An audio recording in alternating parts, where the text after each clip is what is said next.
하나님의 말씀 아모스 8장 1절부터 3절 말씀을 중심으로 여름 실과라고 하는 제목의 말씀으로 함께 은혜를 나누고자 합니다. 예수님은 성경 역사에서 교훈을 배우라 이와 같이 말씀하십니다. 누가복음 17장 26절 말씀에 보면 노아의 때에 된 것 같이 인자의 때도 그러하리라. 또 바울 사도께서는 로마서 15장 4절에서 무엇이든지 전에 기록된 것은 우리의 교훈을 위하여 기록된 것이라 이렇게 말씀하셨고, 지혜의 왕 솔로몬께서는 전도서 1장 10절에서 해 아래 새 것이 없다. 이미 있는 것들이 다시 돌아오고 그것이 지나가면 언젠가 또 오는 것이다 라고 이렇게 말씀하셨습니다. 그렇다면 저와 여러분은 하나님의 자녀입니다. 성경에 나타나고 있는 역사적 사건을 통해서 영적으로 교훈을 삼고 시대의 신앙에 경각심을 가지는 것은 마땅한 것입니다.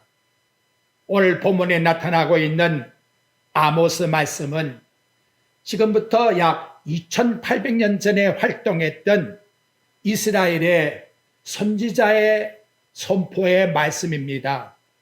시대에 불의와 불법이 만연해서 하나님이 일러주라고 하는 말씀을 선포한 내용입니다. 아모스 선지자의 활동을 보게 되면 아모스 1장 1절에서 잘 나타나고 있습니다. 유다 왕 우시야 시대 곧 이스라엘 왕 요아스의 아들 여로보암의 시대에 지진 전 2년에 이때에도 지진이 많았는가 봐요. 드고와 목자 중 아모스가 이스라엘에 대하여 묵시받은 말씀이라 이렇게 기록되어 있습니다. 아모스는 베들레헴에서 남쪽으로 6.6km 떨어져 있는 드고라고 하는 조그마한 마을에서 양을 치는 목자였습니다. 아울러 작은 뽕나무를 가꾸는 농부였습니다.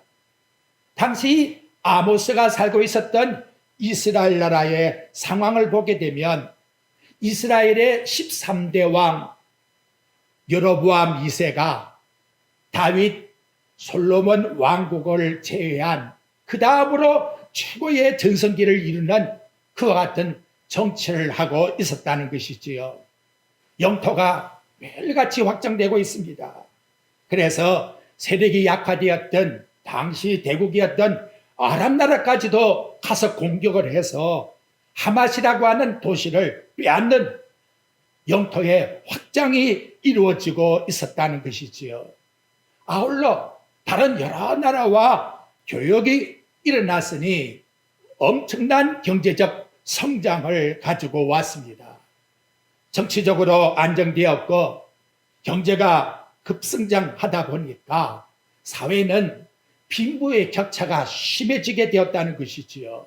그래서 위에 있는 상류층의 사람들은 상하 침상에서 기지개 펴고 사치와 태폐에 극을 달렸는가 하면, 가난한 사람들은 인건이 극도로 떨어져서 한 사람의 몸값이 신발 한 켤레 값으로 팔리는 참혹한 사회의 현실이 공존되고 있었다는 거예요. 이럴 때에 하나님이 이러한 이스라엘의 상황을 보시고 시골에 농사지고 있는 아모스를 불러내어서 하나님의 말씀을 이스라엘 백성들에게 선포하라 한 것이 저와 여러분이 보고 있는 아모스의 말씀입니다.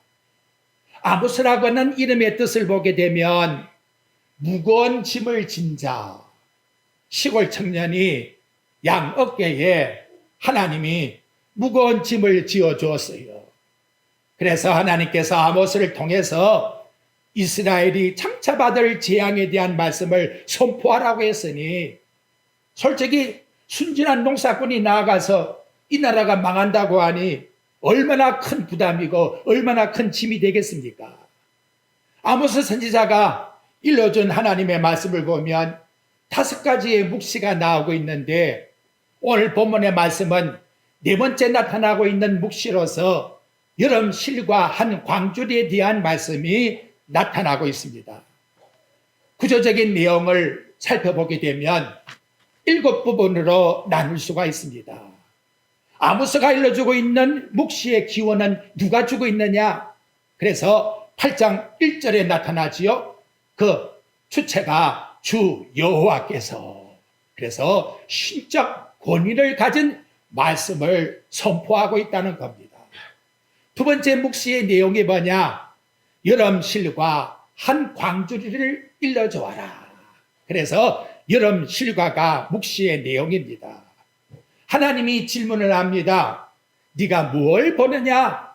이렇게 질문을 던졌더니 4번째 아모스의 답변이 나왔는데 여름실과 한 광주리이니이다.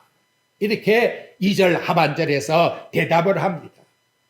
5번째로 하나님이 묵시에 대한 내용을 설명해 줘요. 그것이 2절 하반절에 나옵니다.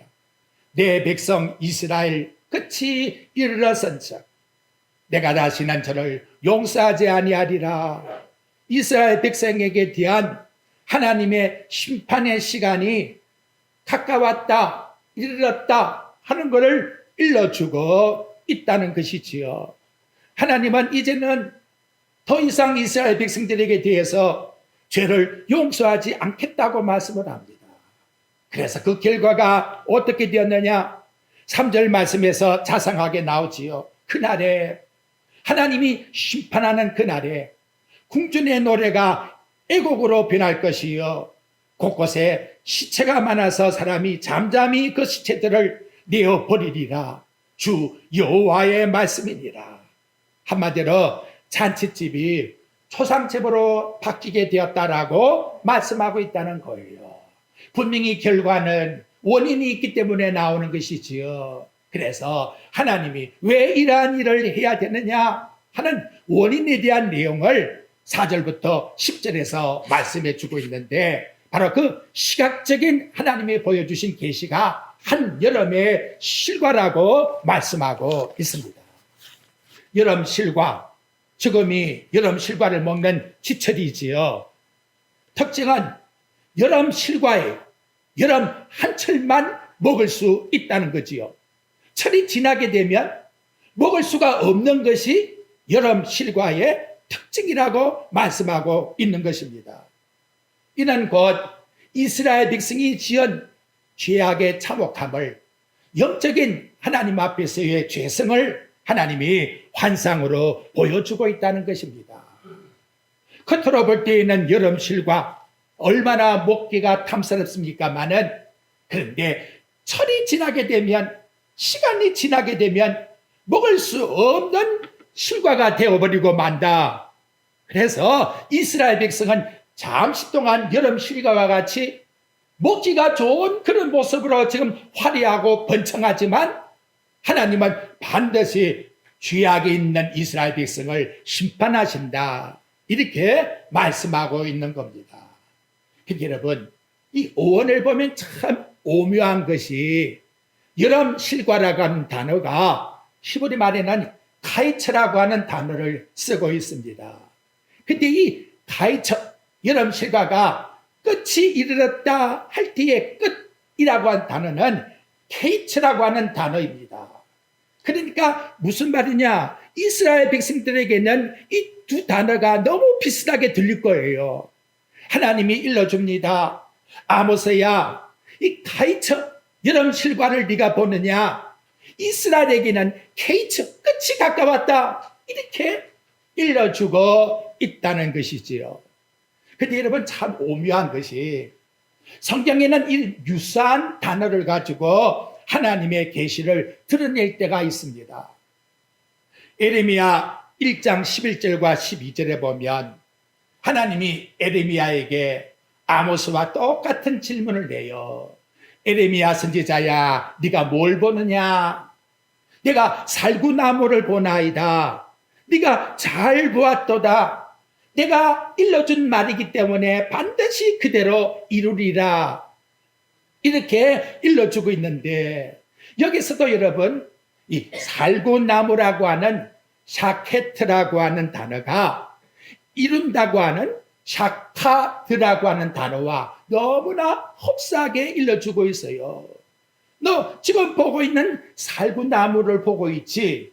그 나무의 모습처럼 반드시 하나님 말씀도 이루어진다. 그래서 샤케트라고 하는 나무가 반드시 샤카트라고 하는 끝으로 이루어지게 된다라고 말씀하고 있다는 것이지요.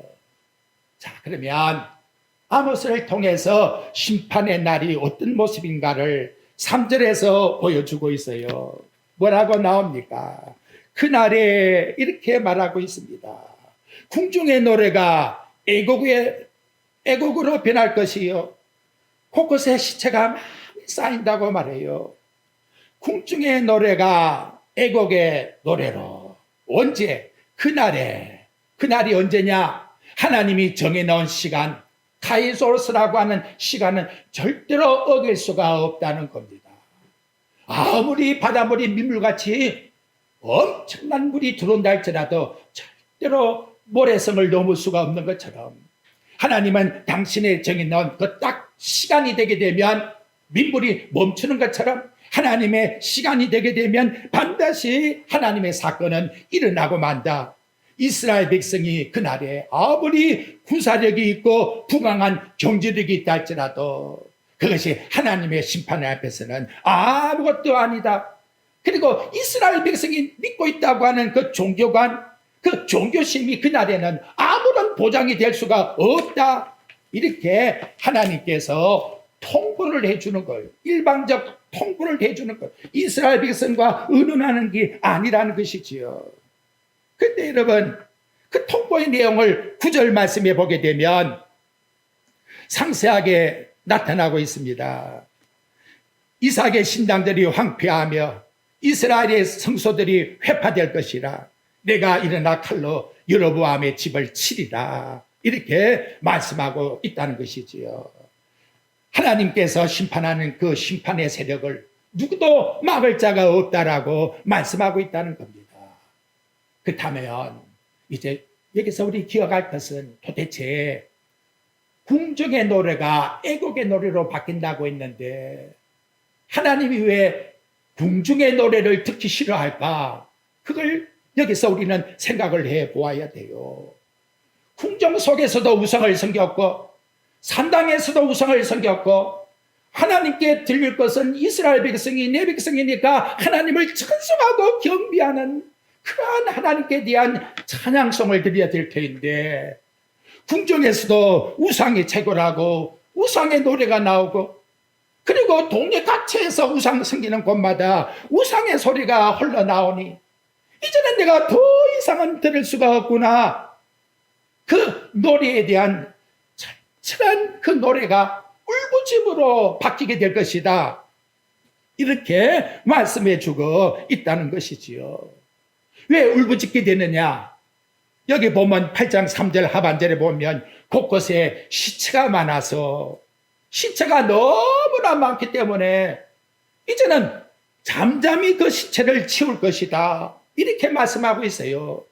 처음에야 한두 사람 죽으면 아이고 하고 난리가 나지요. 그런데 전체가 다 여기저기서 다 죽고 나니 이제는 울음의 기력도 없어.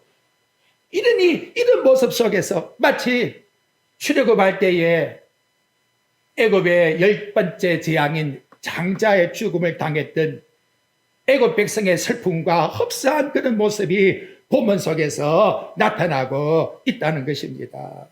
결국은 너무나 많은 사람이 죽으니까 마음이 무감각해져서 그래서 이제는 울 힘도 없어 잠잠히 나아가서 우상만 치울 뿐이다.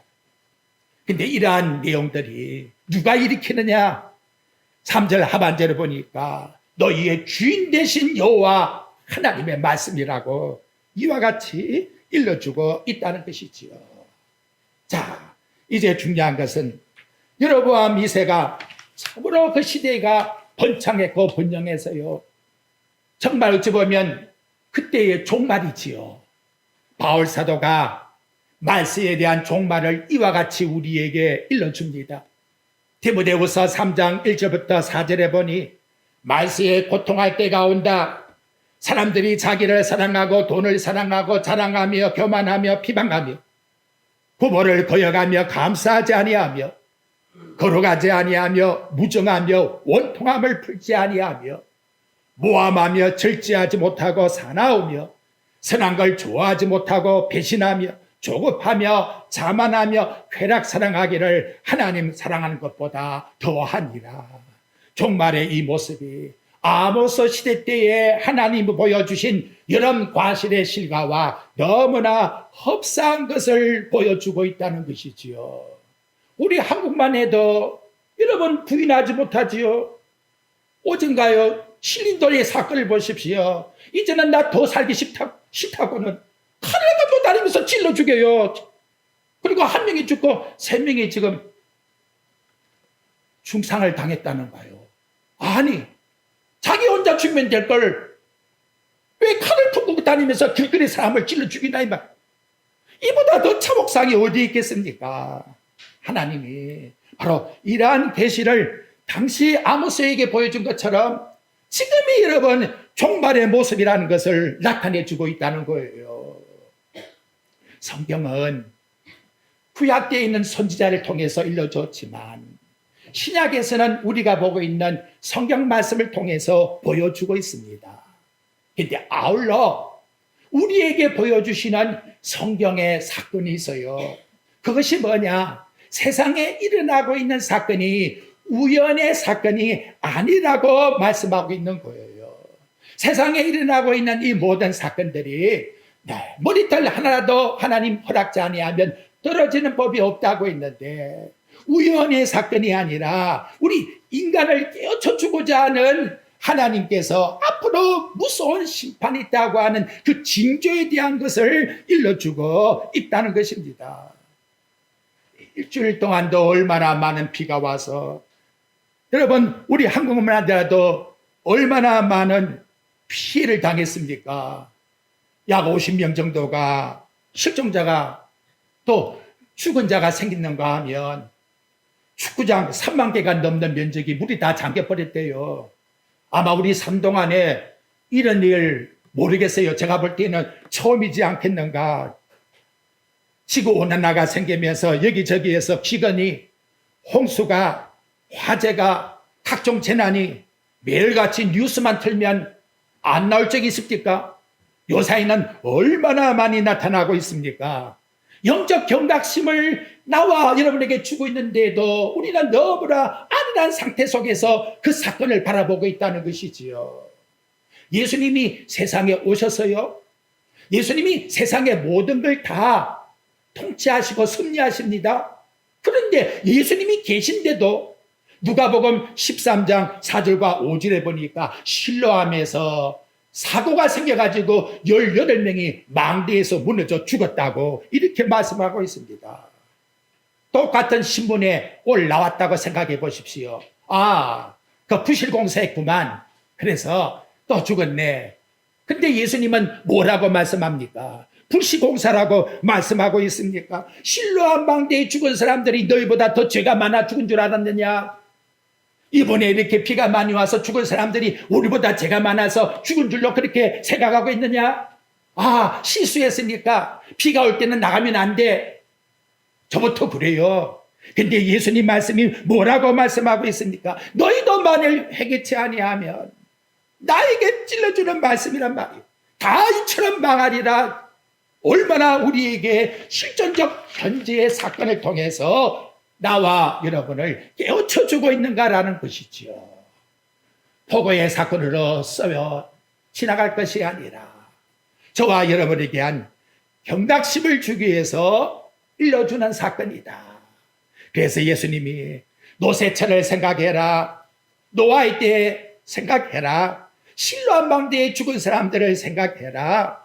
말세에 영적으로 열린 눈이 있고 귀가 있는 성도들이라면 이 시대에 하나님이 주시는 사건은 곧 나에게 주는 사건이요, 우리 교회에 주는 사건으로 교훈적으로 받아들여야 된다는 것을 오늘 하나님의 말씀을 통해서 일러주고 있는 것입니다. 종말의 징조를 뭐라고 합니까? 예수님이 마태복음 24장 32절과 33절의 말씀이에요. 무화 나무의 비유를 배워라. 가지가 연하여지고 잎사귀가 내면 여름이 가까운 줄로 알지 못하느냐. 너희도 이런 모든 일이 있거든 인제가 가까운 줄로 생각을 해라. 이렇게 우리들에게 일러주고 있는 말씀의 내용입니다. 하나님이 이 시간 저와 여러분에게 묻습니다. 너 지금 뭘 보고 있느냐? 예, 주님. 세계 각처의 기상 이후에 기상으로 인해서 나타나고 있는 재난들을 보고 있나이다. 너 영적으로 경각심이 일어나고 있느냐? 똑같은 질문을 저와 여러분에게 던져주고 있다는 것이지요. 사랑하는 성도 여러분, 여름 실과는 여름철이 지나면 그 다음에 먹을 수가 없어요. 부패된다는 것이지요. 때가 점점 가까워지고 있다는 겁니다. 바로 그러한 징조를 오늘 이 시대에 저와 여러분들에게 각성시켜주고 있다는 것을 얼마나 감사한 말씀의 내용입니까? 누가복음 12장에 보면 부자의 자랑이 나오지요.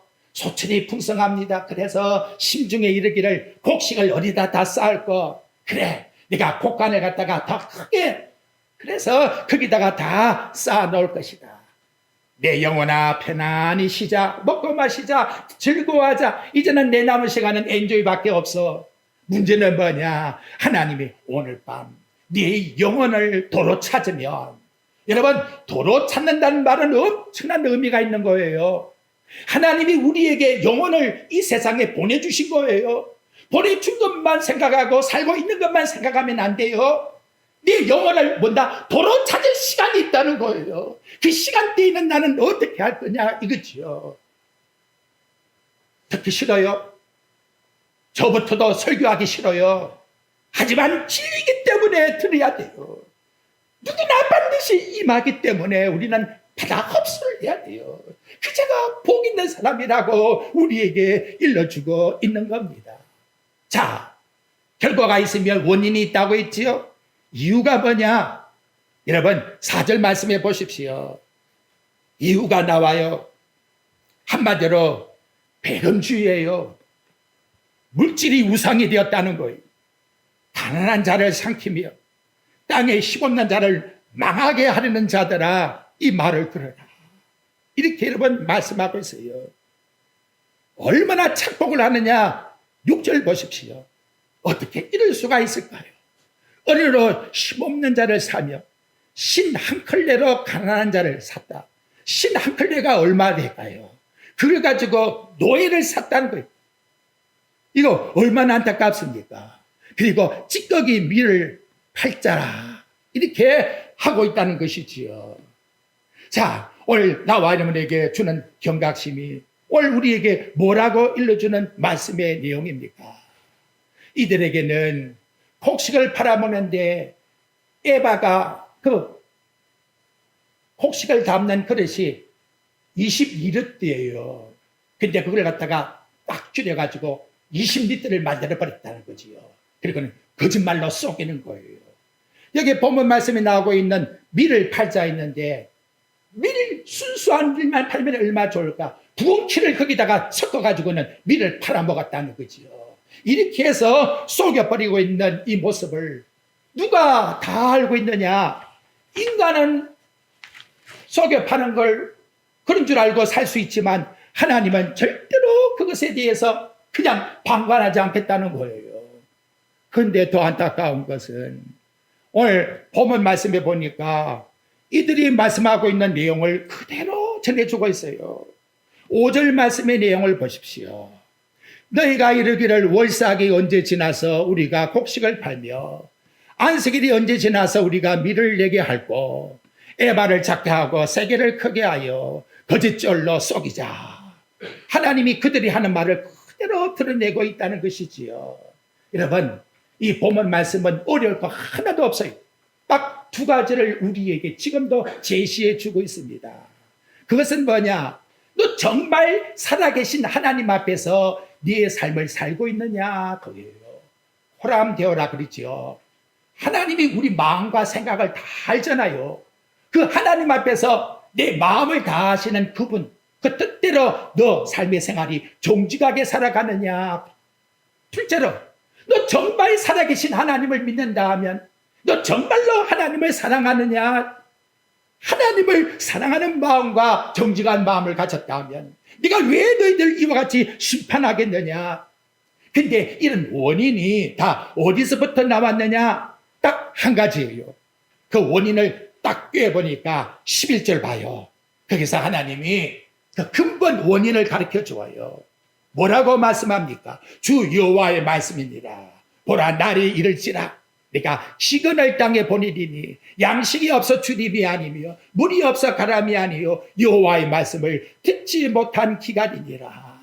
참으로 안타깝지요. 선지자도 있고 제사장도 있는데 심령이 어두워져 버리니까 하나님 말씀이 내 마음속에 정말로 옥토에 심긴 씨앗과 같이 열매를 맺을 수가 없는 상태로 내 마음을 만들어 버리니 이거 얼마나 무서운 재앙입니까, 여러분? 여러분, 재앙에도 홍수가 난 이 재앙보다 더 무서운 재앙이 뭐냐? 내 심령 속에 하나님 말씀이 역사하지 못하는 이것이 더 큰 재앙이. 얼마나 우리들에게 이 무서운 것을 아모스를 통해서 보여주고 있습니까? 예수님이 말씀해요. 세상에 정말로 복이 뭐냐?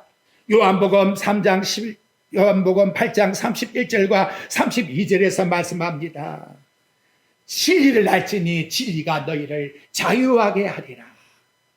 바울 사도도 갈라디아 5장 1절에 말씀해요. 그리스도께서 우리에게 자유를 허락해 주었으니 다시는 종의 몽해를 매지 말라. 이렇게 말씀하고 있습니다. 여러분, 우리 인생의 삶, 예수를 믿고 우리는 구원받지 않았어요. 하나님의 자녀잖아요. 우리는 부유에 있어도 괜찮고 가난 속에 있어도 괜찮아요. 어떤 생활 속에 살고 있든지 그게 문제될 게 아무것도 없다는 것이지요. 정말로 우리에게 중요한 것은 뭐냐? 내 삶에 오늘 밤이라도 나를 불러가신다 하면 내 영혼이 정말 자유함을 누리면서 하나님께 나아가고 있는가? 내 마음에 멍해가 되는 것은 다 벗어버려야 돼요. 내 마음에 하나님 말씀을 통해서 자유함을 갖는다 할 것 같으면 그 자유함을 가진 자는 어떤 고백을 드릴 수가 있을까?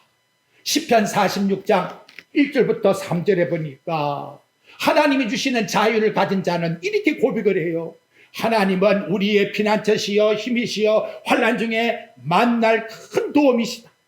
그러므로 땅이 변하든지 산이 흔들려 바다 가운데 빠지든지 바닷물이 솟아나고 뛰어놀든지 그것이 넘침으로 산이 흔들릴지라도 나는 두려워하지 아니하리로다. 여러분, 이런 마음 가지십니까? 오늘 밤이라도 대한민국에 전쟁이 일어난다 할지라도 나는 두려워하지 않겠다. 왜? 나는 하나님만 섬기기 때문에. 여호와 하나님이 나의 힘이시여 능력이시여 내 생명의 완전한 보장이기 때문에 나는 주 안에서 참된 자유함을 누릴 뿐이다. 이것이 여러분 그리스도 안에 있는 참된 믿음의 삶의 가치라는 것을 일러주고 있는 것입니다. 여러분, 목숨이라는 거 두비가 있는 게 아니에요. 그렇죠? 우리 다 인정해요. 그리고 죄송합니다만은 앞으로 우리 남은 기간, 내 인생 살아 남은 기간이 지금까지 살아온 기간보다는 짧을 거예요. 어차피 누구나 한 번은 죽는다 이 말이지요. 생명의 가치를, 말씀의 가치를, 영혼의 가치를 그분이 내게 영혼을 주었기 때문에 그분이 내 영혼을 거둬가신다는 사실을 내가 정말로 안다면 사람이 떡으로만 사는 것이 아니에요. 하나님의 입에서 나오는 말씀으로 산다고 하는 진정한 생명의 가치를 예수 그리스도를 통해서 영원한 영생을 얻었다고 하는 이 진정한 가치를 우리 심령 속에서 누리는 삶을 살아가는 것이 참된 삶의 자유라고 우리에게 일러주고 있습니다. 이제 우리의 마음속에 말씀을 통해서 이끌림을 당하십시다. 말씀 안에서 진정한 참된 가치의 자유를 누리십시다. 그렇다 같으면 정말로 내 심령 속에서 나오는 것이 뭐냐? 예배가 기다려지는 거예요. 이제는 여러분 예배 시간을 헛되게 세우지 마시고 내가 저 대통령을 만나러 간다는 마음을 가지고 미리 나와서 준비하고 찬양하고 이분에게 내가 어떻게 하면 영광을 돌려드릴까?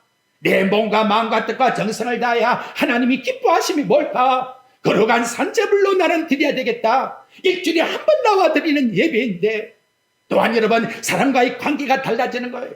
원수라도 내 몸같이 사랑하려 했으니 그리스도 안에서 성령의 교제함을 통해서 우리 하나님의 나라의 기쁜 그 뜻을 이 땅에서 펼치며 나는 살아가리라.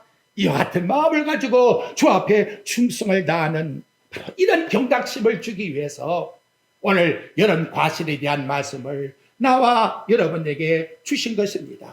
종말에 우리는 복받은 사람이에요. 이런 말씀을 드릴 수 있으니까 영적으로 경각심을 가집시다. 상처가 문제가 아니잖아요. 왜? 아니 치료만 하게 되면 다 끝나는 것인데 그것 가지고 두려워할 게 뭐가 있어요? 우리 주 예수 그리스도의 보혈의 피에 뉘어놓고 자백만 하면 다 용서해 주겠다고 요한일서 2장에서 말씀하고 있잖아요. 이제 중요한 것은 우리의 마음가짐을 온전히 주님께 맡겨서, 그래서 여러분 옛날 1세 때의 성도들의 그 찬송가를 딱 보게 되면 저 하늘에 구름이 한 점만 떠도 주님이 혹시나 오시는가 봐. 이러한 마음 참 얼마나 사모하는 아름다운 마음입니까? 이러한 마음을 가지고 하루하루가 이 세상의 모든 사건이 정말로 우리를 각성시키는 종말의 사건이라고 받아들여서 우리 주님 앞에 설 때에 저와 여러분 우리 하나님을 기쁘시게 되는 믿음으로 나아가는 삶이 꼭 되시기를 주님의 이름으로 축복드립니다.